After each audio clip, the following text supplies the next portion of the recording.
ከጎንደር ጎርጎራ ለመሄድ ጎንደሬዎች በወታደር ተጠብቀው እንዴት ልማት ሊሰራ ይችላል?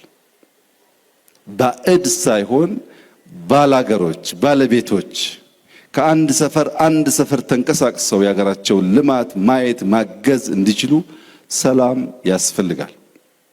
እዚህ አካባቢ የወጡ ወንድሞቻችን ጊዜ ባያባክኑ፣ ጊዜ ማባከን አያስፈልግም። ተመልሶ በትብብር በአንድነት ሀገር ማልማት መስራት ያስፈልጋል።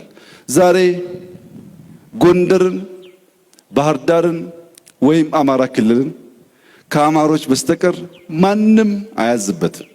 እኛ እንደው ሲፈቀድልን እንደ ድል ወስደን ከማገዝ ባሻገር በዕለት ተዕለት ጉዳይና ስራዎች ውስጥ እጃችን አናስገባም። ይሄ እድል ኢትዮጵያ ውስጥ አልነበረም።